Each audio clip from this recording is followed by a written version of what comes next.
let's talk about our inner child. Choosing some of the things we do and like allowing the silly reasons to like be the reasons we do the thing.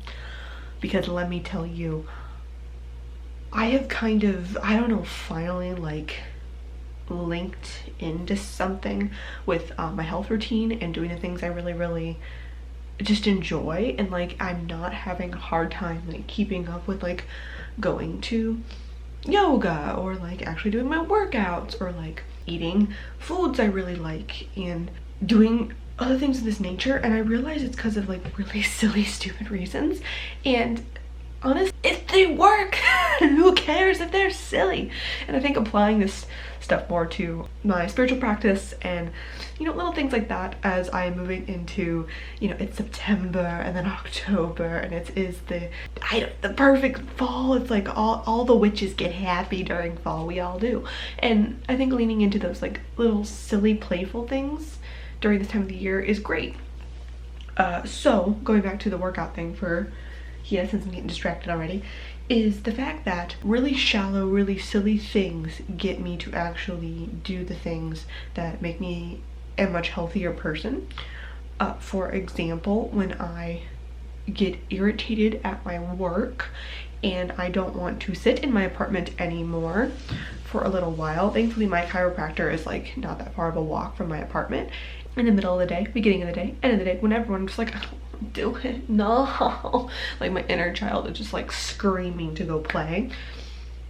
I grab my headphones, I put on like my favorite little song, and I walk my ass to the chiropractor because I feel like I'm playing hooky from work for like the 15 minutes it takes me to walk down there, because it's drop-in appointment based type of thing. I walk in, get my neck cracked, get my back sorted out, get my spine from doing the weird curvy thingy, and it cracks it right back. And one, it helps to break up my freaking day and keeps me from like, you know, on the computer. I'm always like hunched over doing the thing. I try so hard to like have good posture while I'm actually typing, but when the hell does that actually happen? I get distracted or too into what I'm doing, and then I feel like I'm playing hooky. And the same thing with my workout. I mentioned before in my daily vlog video that I did, my vlog video. If you really like those, I'll do more of those. I mean, every day is freaking different since I work at home and shit shifts up. I don't know. But when it comes to that specifically, I loved being able to just take my lunch. I can go make a yoga class, and again, it feels like I'm playing hooky, and it's the silliest thing because like I am perfectly within my working rights to take that time to do whatever the hell I want with it. But taking the moment to go to yoga in the middle of the day and feeding that little like inner rebellious thing, like it makes me go. Whereas if I wait till the end of the day or I would do it first thing in the morning, my inner child don't like that. The little selfish ego part of me pops up and goes, no, sleep. Or it goes, no, I'm tired, I don't want to do nothing, I want to play video games. I don't want to work out, I don't want to go to yoga, I don't want to do the squats, or you know, I don't want to do it. So doing it in the middle of the day, it works. And then one of the things that I've realized that is a little bit of what I mentioned in the checking in on my intentions thing in previous videos was the whole idea of like, when it comes to health, like is it also for aesthetic reasons or is it for the strength and all the other parts? And if small certain aesthetics or really silly things get you to do the damn thing till it becomes a habit, and then suddenly you crave doing it because you know, I'm doing this for an aesthetic reason, but if I can just get myself to do it long enough, even with that aesthetic reason, for like, because I know it's going to be a healthy habit overall, then it doesn't really matter what that reason is if I still get the I still get the result. Sometimes the intention matters a little bit, but if it's going to get me to do the thing, like, you know what I mean? When I'm doing health magic, when I'm doing, or money magic, or I really want to make sure I'm not lying to myself and I got my intentions straight. What do I actually fucking want to happen? But when it comes to the actually enacting it in day-to-day life, inner me really likes yoga, honestly, because I feel like a weird badass ninja. Like, there are certain poses, whether it's like flying crow or side crow or the chin stands or like weird ass shit that people do, and I see like really advanced people in my class, they'll pop in around and they'll be doing like really weird inversions, and I'm like, how do you even twist your body like that? They're like, do a bind. And I'm like, I'm falling over. How? And I like turn around, I'm like, what is this pretzel of a human doing? But also, how do I do the pretzel thing? I want to do the pretzel thing. I want to twist myself and feel like I'm, I don't know, like it's like having full control of my meat suit or something. I don't get it. But honestly, what got me to like stop obsessing a little bit too much about certain numbers, or you know, have I eaten this many vegetables, or like, you know, I was getting a little hyper analytical with certain things, in which, I mean, I like numbers really help me. But as always, I think everyone should be a little too cautious when you're like, hey, if I'm getting hyper obsessive on something, then that can turn into a toxic behavior really quickly, right?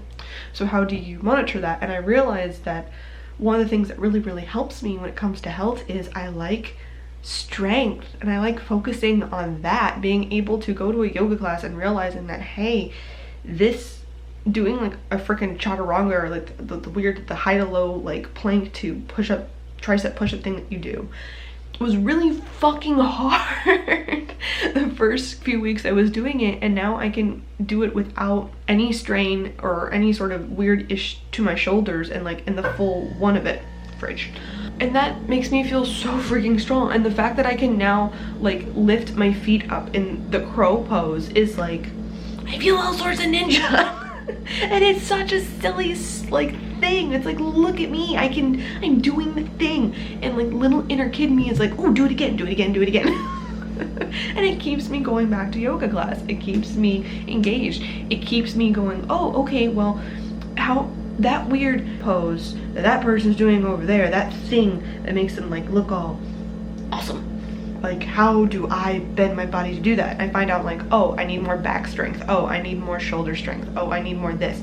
And so then I'm doing a lot of at-home workouts on top of going to the yoga classes that helps me build up that strength. How many other times have I tried to be healthy and I go running until my knees hurt and then I quit, or I go and do the weights at the machines until my mind starts wandering like 20 minutes and I was like, I don't want to anymore, goodbye, and I leave, and like I don't actually finish up my workout. I get bored, and when I'm bored, like, no, it's not gonna work out overall. So keeping my inner child entertained with that type of thing, like keeping like the little part of me that's just like, no, I want to do the fun thing. I want to do the fun thing. I kind of got reminded of this during my month-long dedication to Loki in July, because he was kind of just really hammering that into me, letting me just like be and letting me give my dedication to him, and you know, just kind of like exist for a moment, like not trying so hard to be grateful for everything. It's just kind of like, you know, sometimes you're little, you know, you want it to be fun. And I think of like all the time how many times we don't take the moments where we can. We're like, I don't want to do that. No, I don't want to. Like, yeah, you have to force yourself to do certain things and keep a schedule. Yes, I'm not negating that at all. You should do those things. But there is a lot of times where I'm, you know what? I do have the room to do the fun thing. Or I should be focusing on the fact that inner child version of me really likes yoga and will go to yoga more if she has a cute all black yogi outfit, and then can do weird fun yoga poses. Oh, is the white cat gonna make an appearance? Is she? Come here. Normally it's the boo-boo who doesn't like what I film. This time it is a floof. Say hello. Hi, YouTube. What's up? Meow. So mama put me down. I am not a pickup cat. Well, you seem pretty content right now. You're not going on the stove. That's not happening. Get down. And so applying that to my practice seems like, it's so many times I have to just remind myself, because like, I'm sure I've done this before. I'm sure Loki has yelled at me for this before. Why aren't you doing the thing that's fun? Why are you doing a thing that really tortures you nonstop? Yes, I agree, we should do the fun things. Like, let my inner child, my inner teenager have the run of why I'm doing a thing for a second, and allow that to just be. Because so many times too, I will, oh, I just like the way my muscles are looking, and then I'm getting strength gains and I feel like a ninja. That's just the silliest thing. I should be focusing on the fact that I'm getting healthier. And I felt mad at myself because I wasn't like doing it for the health. I was doing it because it felt fun. And it's like, well, why? Why was I mad at myself for that? Like, why is that an issue? It shouldn't be. It's not. you're gonna get healthier either way. What does it really matter the reason you're freaking doing it for, right? This is not a spell. This is not the moment of intention where the intention really truly matters. This is one of the moments where intention can kind of be there if it gets you to do the thing, but the results are what matter. So when I'm applying that to my practice, I think a lot of times about how there are certain like rituals and things that are, for me, way more serious, way more insightful. I feel like I can't laugh in the middle of communication with the deity. I can't feel playful and weird, and I have to, like, it has to be such a serious spiritual endeavor. I am about to have an epiphany of some sort, you know, dive into shadow work, etc. and so forth. And like, yeah, that's a thing that happens. I definitely do that a lot. That's fine, but not all spiritual connection part have to be that way.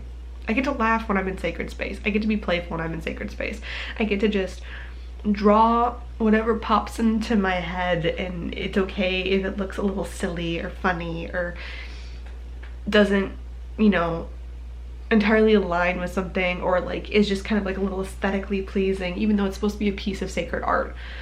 And I've learned that a lot because I've had to draw at least one piece of sacred art for all of my deities for each of their dedication months.